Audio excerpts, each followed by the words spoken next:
Bismillahirrahmanirrahim. Assalamualaikum warahmatullahi wabarakatuh. Alhamdulillahirrahmanirrahim.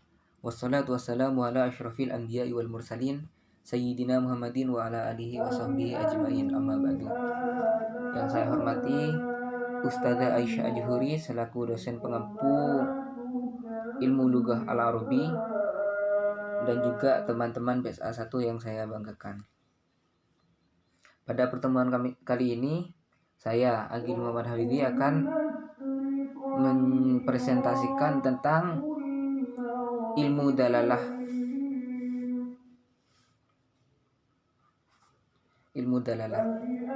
Nah, langsung saja pada pembahasannya. Nah, bahasa ini merupakan sistem komunikasi yang amat penting bagi manusia. Bahasa merupakan media komunikasi yang paling efektif yang dipergunakan oleh manusia untuk berinteraksi dengan individu lainnya. Bahasa yang digunakan dalam berinteraksi pada keseharian kita sangat bervariasi bentuknya, baik dilihat dari fungsi maupun bentuknya. Tataran penggunaan bahasa yang dipergunakan oleh masyarakat dalam berinteraksi tentunya tidak lepas dari penggunaan kata atau kalimat yang bermuara pada makna, yang mana merupakan dari ruang lingkup semantik. Nah, dalam suatu bahasa, makna kata ya, ini saling berhubungan. Hubungan ini disebut dengan relasi makna. Hubungan atau relasi makna ini mungkin menyangkut hal kesamaan makna atau biasa disebut dengan sinonimi. Kemudian kebalikan makna atau lawan kata yang biasa disebut antonimi. Dan kegandaan makna, polisemi atau ambigius. Ketercakupan makna atau hiponimi, kelainan makna atau homonimi, kelebihan makna atau redundansi, dan sebagainya. Oleh karena itu, dalam presentasi saya kali ini akan dibahas lebih lanjut tentang relasi makna yang berhubungan dengannya dan yang berhubungan dengan relasi makna tersebut, dan apa saja faktor-faktor perubahan makna. Langsung saja pada pembahasannya. Relasi makna. Relasi makna ini adalah hubungan semantik yang terdapat antara satuan bahasa yang satu dengan bahasa yang lainnya. Satuan bahasa di sini dapat berupa kata, frase, maupun kalimat. Relasi makna ini dapat menyatakan kesamaan makna, pertentangan makna, ketercakupan makna, kegandaan makna, dan juga kelebihan makna. Nah, apa saja yang disebut dengan relasi makna? Apa saja macam-macam relasi makna? Yaitu langsung saja macam-macam relasi makna. Yang pertama yaitu at-taraduf atau sinonimi. Nah, secara harfiah at-taraduf ini adalah masdar atau bentuk dasar dari taraduf yang menunjukkan pada suatu ujaran tanpa keterkaitannya dengan waktu. Sedangkan secara istilah at-taraduf yaitu sebagaimana diketahui oleh Imam Ar-Razi bahwa at-taraduf adalah lafaz mufrad atau tunggal yang menunjukkan pada makna satu dengan satu acuan makna. Dalam bahasa Arab, at-taraduf menurut Ya'qub yaitu berbeda artinya tetapi sama lafadznya, atau beragam lafadznya tetapi maknanya satu. Kemudian menurut Umar itu banyak lafadz tapi satu arti. Nah, memperhatikan definisi at-taraduf dengan definisi yang sebelumnya, diketahui bahwa keduanya tidak berbeda. Bahkan dapat dikatakan keduanya adalah bersinonim atau bersinonim, sama, kata-katanya sama. Nah, di sini contohnya misalkan al-asad wal usamah. Nah, yang di situ maknanya sama, yaitu maknanya binatang buas. Nah,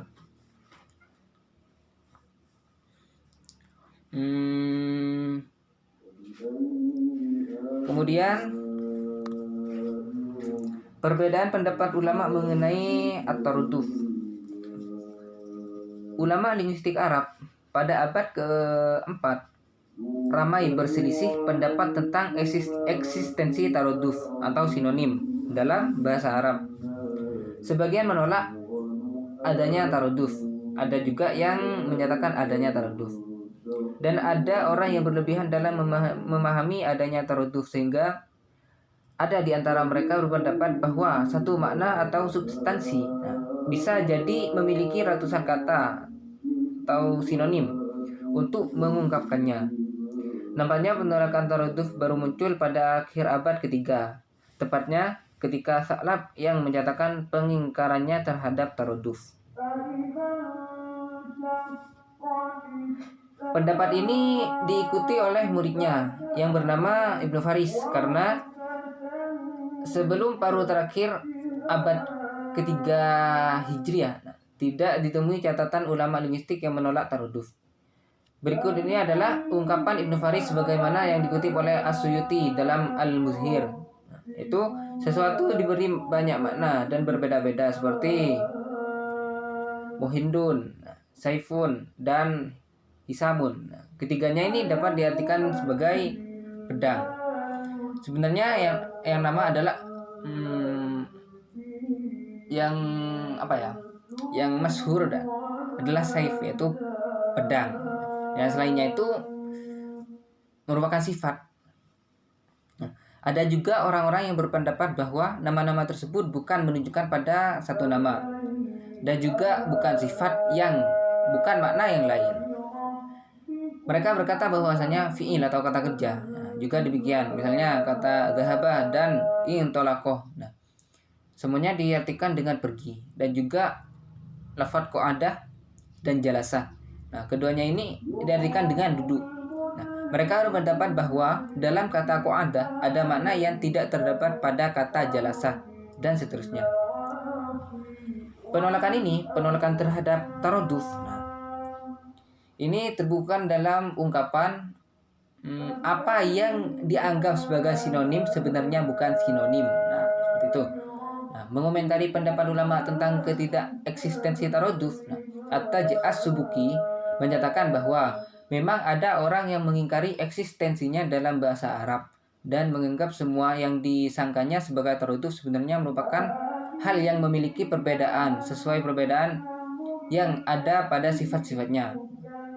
As-Subuki menganggap penolakan terhadap eksistensi taraduf dengan cara meneliti sifat-sifat yang ada pada setiap kata merupakan sebuah upaya mengada-ada yang menjengkelkan. Sementara Fakhrul Razi menyatakan bahwa kemungkinan terjadinya taraduf merupakan hal yang tidak diasingkan lagi, dan tidak sedikit ulama yang menulis buku khusus yang mengumpulkan kata-kata yang mutaradif atau bersinonim. Seperti Ibnu Khalwai yang menulis buku khusus tentang pengumpulan nama bagi macan dan ular. Untuk menengahi perbedaan pendapat ini, Izzuddin menyatakan bahwa ulama yang mengakui adanya taraduf melihat sisi kesamaan dalalah atau maksud substansinya, zat yang disimbolkan dengan kata, dan orang yang menolak eksistensinya melihat perbedaan sifat yang ada pada setiap katanya. Itu yang disebut dengan perbedaan ulama mengenai taraduf.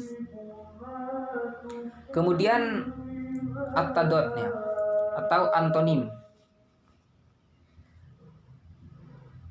Antonim ini adalah hubungan semantik antara dua buah satuan ujaran yang maknanya menyatakan kebalikan atau pertentangan atau kontras antara yang satu dengan yang lain. Misalnya, kata buruk berantonim dengan kata baik, kata mati berantonim dengan kata hidup, kata guru berantonim dengan kata murid, dan kata membeli berantonim dengan kata menjual.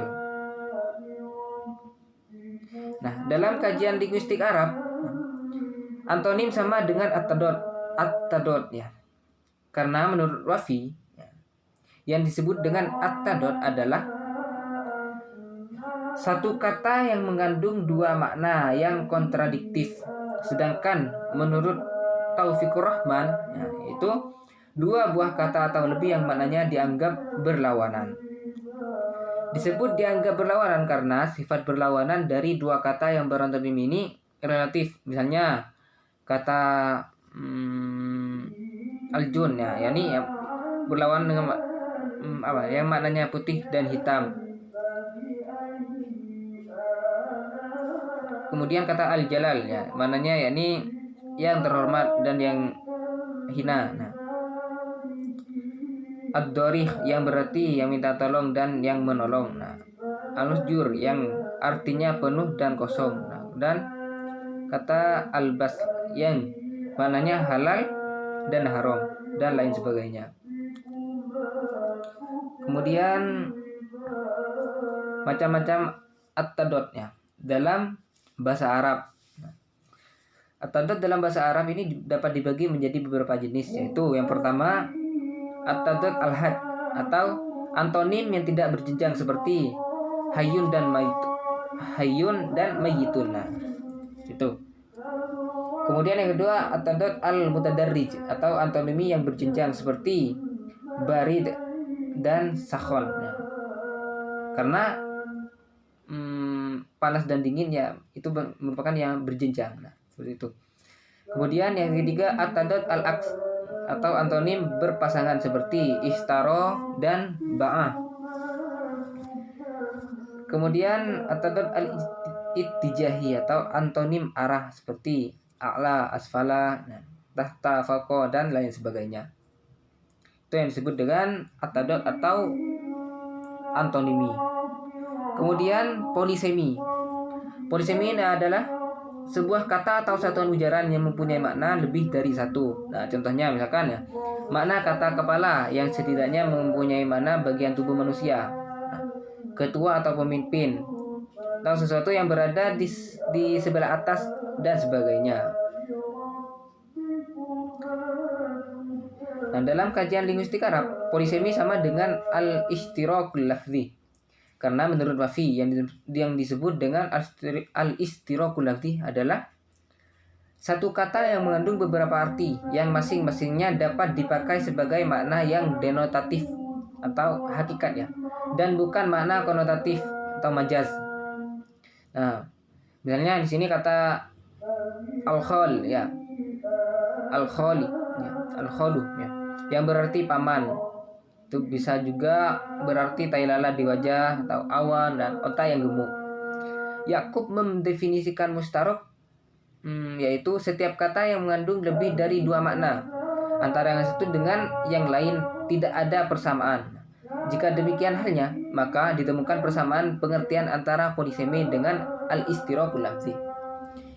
Dari definisi di atas ya, dari definisi tersebut dapat ditarik kesimpulan bahwa polisemi adalah leksem yang mengandung makna ganda. Karena kegandaan makna seperti itulah, maka pendengar atau pembaca ragu-ragu menafsirkan makna leksem ya, atau kalimat yang didengar atau yang dibacanya. Sebagai contoh kata paku. Nah, kata ini bermakna paku yang digunakan memaku pagar peti atau juga bermakna sayur paku. Nah,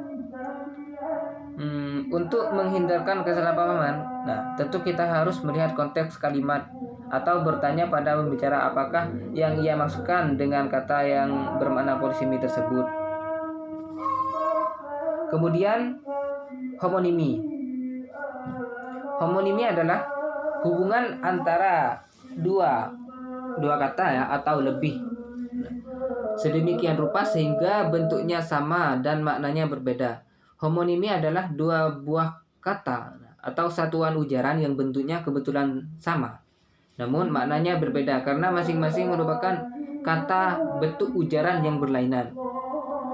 Nah, dalam kasus homonimi ada dua istilah yaitu homofini dan homografi. Nah, yang dimaksud dengan homonimi adalah adanya kesamaan bunyi antara dua satuan ujaran tanpa memperhatikan ejaannya. Apakah ejaannya sama ataukah berbeda? Nah, contoh misalkan kata bisa yang berarti racun ular dan kata bisa yang berarti sanggup. Nah, sedangkan homografi mengacu pada bentuk ujaran yang sama ortografinya atau ejaannya.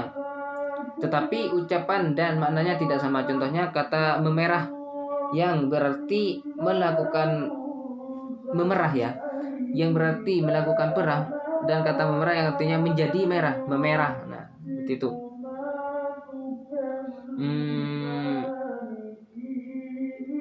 Nah, homonimi ya dalam menurut para linguistik Arab ya, para linguis Arab, yaitu suatu kalimat yang sama di dalam pelafalan dan penulisannya, akan tetapi mempunyai makna yang berbeda. Kemudian Al-Mawrud mendefinisikan homonimi ya dengan lafaz yang sama jenisnya, artinya dua lafaz yang sama dalam bentuk penulisannya.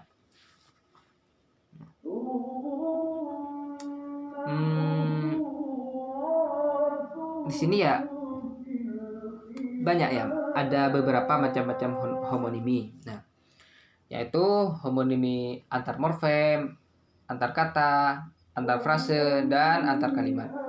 Nah, yang pertama yaitu antar morfem. Homonimi antar morfem. Morfemnya dalam kalimat ini bukuku. Nah, dan ini bukumu. Dan yang di sana adalah bukunya. Nah, morfemnya ini di sini bermakna kata ganti orang ketiga, sedangkan morfemnya dalam kalimat mau belajar tetapi bukunya belum ada. Nah, morfemnya di sini bermakna sebuah buku tertentu. Tuh. Kemudian homonimi antar kata dalam proses morfofonemiknya.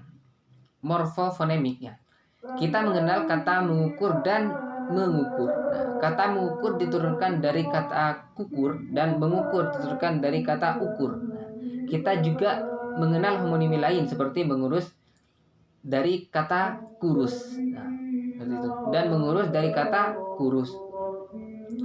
Homonimi antar frase.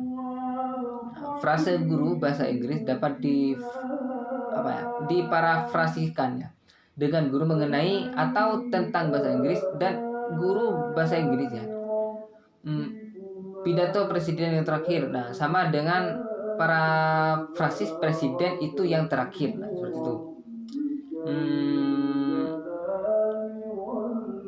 Seperti itu. Homonim antar frase secara struktural dapat dijelaskan dengan teknik unsur bawahan langsung. Seperti itu. Kemudian yang terakhir yaitu homonimi antar kalimat. Ini contohnya ya, baju orang yang pendek itu putih ya. Nah, parafrasisnya baju orang itu putih dan orang itu pendek. Nah, itu. Atau orang yang memakai baju putih itu pendek. Kemudian dan baju yang pendek itu putih. Ya. Parafrasisnya itu ya, orang itu memakai baju yang pendek dan putih, atau baju pendek orang itu putih. Nah, seperti itu. Nah, secara struktural, homonimi ini dapat dijelaskan dengan analisis tulang atau dengan teknik transformasi dengan perbedaan struktur dan struktur luar, struktur dalam dan struktur luar. Tuh, kemudian hiponimi. Hiponimi adalah hubungan semantik antara sebuah bentuk ujaran yang maknanya tercakup dalam makna ujaran yang lain. Hubungan kehiponimian dalam pasangan kata adalah hubungan antara yang lebih kecil dan yang lebih besar. Contoh, kata merpati dan kata burung. Mana kata merpati tercakup dalam makna kata burung. Merpati adalah burung, tetapi burung bukan hanya merpati. Nah, seperti itu. Kemudian relasi hiponimi bersifat searah, bukan dua arah. Sebab kalau merpati berhiponim dengan burung, maka burung bukan berhiponim dengan merpati, melainkan berhipernim dengan kata lain. Atau kalau merpati adalah hiponim dari burung, maka burung adalah hipernim dari merpati. Itu. Hubungan hiponimi ya, alaqat al-istimali adalah hubungan yang melibatkan sejumlah makna yang terkandung dalam sebuah kata yang setiap anggotanya memiliki kemiripan acuan. Contoh kata insan dan kata-kata yang cakupannya seperti Umar, Ahmad, Khalid dan lain sebagainya. Kata hiponimi berasal dari bahasa Yunani kuno yaitu onama yang bermakna nama dan hipo bermakna bawah. Jadi secara harfiah berarti nama yang termasuk di bawah nama lain. Secara semantik, Verhaar ya ini menyatakan hiponimi adalah ungkapan yang maknanya dianggap merupakan bagian dari makna suatu ungkapan lain. Contohnya, kata tongkol adalah hiponimi dari kata ikan. Sebab makna tongkol berada atau termasuk dalam makna ikan, tetapi ikan bukan hanya tongkol saja. Tetapi ada ya macam-macam ya. Ada mujair, lele, bandeng, dan lain sebagainya. Jadi kata tongkol berhiponim dengan kata ikan, tetapi kata ikan tidak berhiponim dengan kata tongkol, sebab makna ikan meliputi seluruh jenis ikan. Dalam hal ini relasi antara ikan dan tongkol atau jenis ikan lainnya ya, disebut hipernimi. Jadi kalau tongkol itu berhiponim terhadap ikan, maka ikan berhipernim dengan tongkol terhadap tongkol. Seperti itu. Kemudian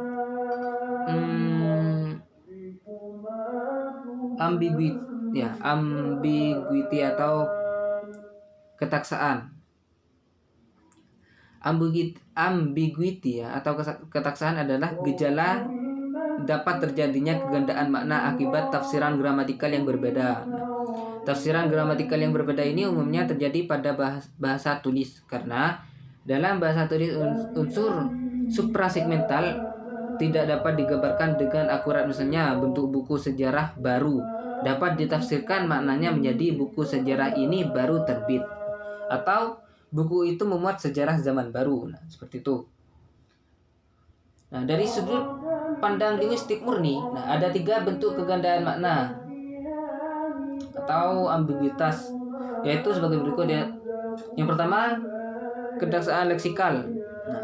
Ketaksaan leksikal ini adalah kegandaan makna yang timbul karena adanya butir-butir leksikal yang memiliki makna ganda, baik karena penerapan pemakaiannya maupun karena hal-hal yang bersifat leksidental. Kemudian yang kedua, ketaksaan gramatikal. Ketaksaan gramatikal adalah kegandaan makna yang ditimbulkan karena penggabungan bentuk kebahasaan yang satu dengan bentuk kebahasaan yang lain. Ketaksaan ini ya dapat terjadi pada bentuk frasa, karena suatu frasa dapat memiliki berbagai kemungkinan makna atau frase amfibologi. Selain itu, dapat juga terjadi karena proses morfologis alosoim atau morfem terikat yang berbeda-beda yang lazim, idiom dan peribahasa. Dengan demikian, ketaksaan gramatikal ini dapat dilihat dengan 2 alternatif pertama, yaitu ketaksaan yang disebabkan oleh peristiwa pembentukan kata secara gramatikal. Alternatif keduanya adalah ketaksaan pada frasa yang mirip. Setiap kata membentuk frasa yang sebenarnya sudah jelas, tetapi kombinasinya mengakibatkan maknanya dapat diartikan lebih dari satu pengertian. Kemudian yang ketiga, ketaksaan fonemik atau kegandaan makna atau keambiguan dalam bahasa lisan dapat diakibatkan oleh struktur fonetik kalimat, karena satuan akustik tutur yang saling berkaitan adalah satuan helaan nafas dan bukan merupakan satuan kata demi kata. Maka ada kemungkinan 2 satuan helaan nafas yang berbentuk dari kata-kata yang berbeda menjadi bersifat homonimi, sehingga mengakibatkan kegandaan makna. Seperti itu. Kemudian yang terakhir adalah redundansi. Redundansi ini biasanya diartikan dengan berlebihannya penggunaan unsur segmental dalam suatu bentuk ujaran. Contohnya kalimat bola itu ditendang. Kalimat bola itu ditendang oleh Dika. Tidak akan berbeda maknanya bila dikatakan bola itu ditendang Dika. Jadi tanpa menggunakan preposisi oleh penggunaan kata. Oleh inilah yang dianggap redundasi atau berlebih-lebihan. Secara semantik ya, Masalah redundansi sebenarnya tidak ada, karena salah satu prinsip semantik adalah bila bentuk berbeda maka makna pun akan berbeda. Sebagai contoh, kalimat bola ditendang si Udin berbeda maknanya dengan kalimat bola ditendang oleh si Udin. Nah, pemakaian kata oleh ya pada kalimat kedua akan lebih menunjukkan makna pelaku atau agentif ya daripada kalimat pertama yang tanpa kata oleh. Jadi, mana kedua kalimat tersebut berbeda tetapi mengandung informasi yang sama. Dalam hal ini, yang terpenting adalah prinsip perumusannya, bahwa informasi tidak bisa disamakan dengan makna. Makna adalah suatu fenomena dalam ujaraan ya.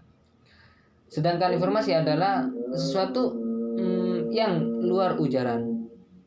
Nah, hal itu merupakan fenomena luar ujaran yang fenomena dalam ujaran. Terlebih lagi jika bentuknya berbeda, maka maknanya juga harus dianggap berbeda pula. Nah, seperti itu. Kemudian relasi makna ya. Relasi makna menurut Haidir ya, atau dalam bahasa Arab ini terbagi atas 3 ya. Ada 3. Menurut Haidir, relasi makna itu ada 3, yaitu at-taraduf ya, kemudian al-mushtarakul lafzi ya, kemudian al-idad ya, atau lawan kata ya, monosemi ya, homonimi dan lawan kata. Nah, seperti itu. Itu menurut Haidir. Nah, monosemi ini merupakan suatu kata atau ungkapan yang menunjukkan makna satu secara bahasa. Kata at-taraduf ya merupakan bentuk masdar dari taradafa yang menunjukkan kata atas kejadian tanpa terikat dengan zaman. Sedangkan menurut istilah Imam Ar-Razi berkata at-taraduf merupakan kata-kata yang menunjukkan satu makna. Nah, contohnya di sini adalah al-insan wal bashar. Nah, kata insan dan bashar ini kan sama,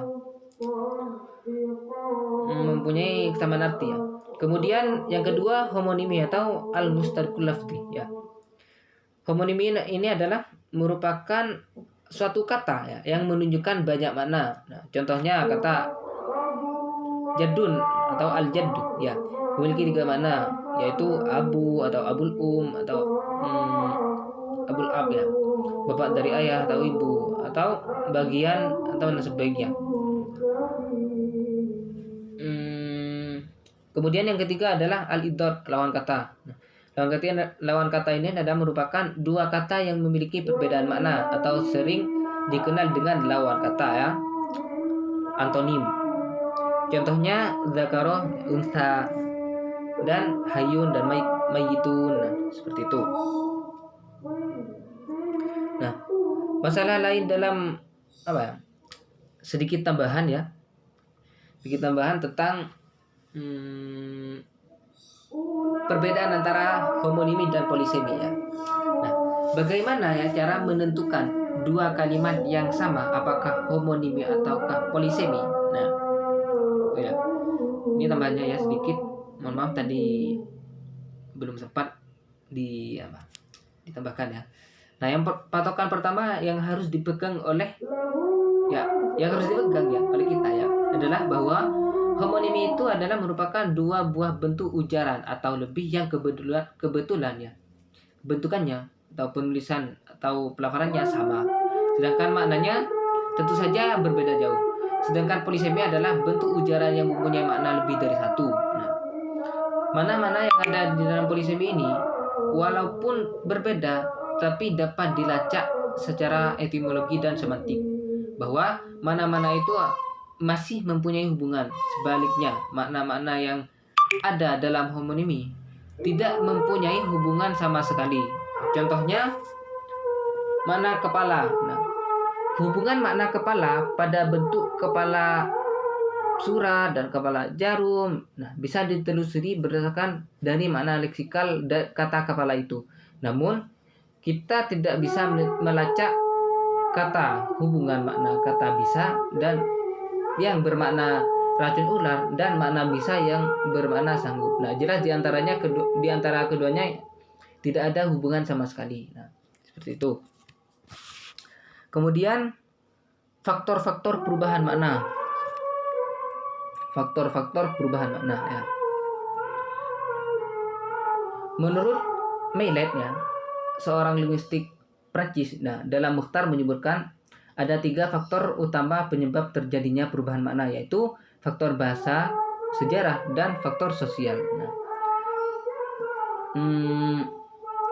Menurut Ullmann ya, dalam Pateda ya, menyebutkan bahwa di antara beberapa faktor yang menyebabkan terjadi perubahan makna, adalah pengaruh bahasa asing. Dari kedua pendapat tersebut dapat disimpulkan bahwa ada 4 faktor penyebab terjadinya perubahan bahasa, yaitu perubahan makna, yaitu faktor kebahasaan, faktor kesejarahan, faktor kebutuhan kata baru, dan faktor bahasa asing. Itu. Faktor kebahasaan. Faktor kebahasaan. Perubahan makna yang disebabkan oleh faktor kebahasaan. Ini erat hubungannya dengan aspek fonologi, morfologi, dan sintaksis. Karena jika terjadi perubahan pada ketiga aspek tersebut, maka otomatis makna baru pun muncul. Kemudian faktor kesejarahan. Perubahan makna karena faktor kesejarahan. Ini berhubungan erat dengan perkembangan kata. Dalam bahasa Arab, misalnya kata katabah ya, pada awalnya digunakan bukan dengan kata yang kita kenal sekarang, yaitu menulis. Karena orang Arab jahiliyah belum kenal budaya tulis menulis. Kata ini pada awalnya bermakna menjahit, menghubungkan kain yang satu dengan yang lain. Dalam perkembangannya ditemukan budaya tulis menulis, menghubungkan fonem yang satu dengan fonem yang lainnya. Pekerjaan ini mereka sebut dengan lambang katabah. Itu. Kemudian faktor kebutuhan kata baru atau zuhurul hajah. Faktor ini erat hubungannya dengan perkembangan peradaban. Semakin tinggi peradaban sebuah bangsa, akan semakin banyak pula bangsa lain yang memakai bahasanya. Kata komputer misalnya. Sebagai hasil ya, peradaban orang barat diserap oleh berbagai negara, tidak terkecuali bahasa Arab, sehingga ditemukanlah komputer atau komputer. Dalam bahasa Arab, penyerapan ini dilakukan seiring dengan kebutuhan terhadap hal yang baru yang belum ditemukan sebelumnya. Kemudian faktor bahasa asing. Seperti telah dikemukakan sebelumnya bahwa kata paper misalnya yang berasal dari bahasa Inggris paper, maka dengan makna kertas. Seperti dalam kalimat ya, this is a paper cutter. Artinya ini adalah sebuah alat pemotong kertas. Namun dalam bahasa Indonesia dewasa ini ya, maka kata paper dikaitkan dengan karya ilmiah dan disusun untuk didiskusikan dalam forum ilmiah berupa seminar atau kongres. Seperti dalam kalimat, para finalis diharapkan dapat menulis paper untuk disampaikan di depan forum ini. Dengan demikian, makna leksikal paper dalam bahasa Inggris mengalami perluasan makna dalam bahasa Indonesia. Seperti itu. Menurut Cahyono, perubahan yang terjadi karena pengaruh bahasa asing atau bahasa selain bahasa itu sendiri disebut dengan perubahan eksternal. Sementara perubahan yang terjadi karena pengaruh bahasa itu sendiri disebutkan dengan perubahan internal. Seperti itu. Dan ya mungkin ini yang dapat saya jelaskan ya mengenai ilmu dalalah ya, yaitu relasi makna dan faktor perubahan makna. Jika ada terjadi kekurangan kata atau ketidakjelasan, bisa didiskusikan. Mungkin ini dari saya, kurang lebihnya mohon maaf dan terima kasih telah menyimak. Wassalamualaikum warahmatullahi wabarakatuh.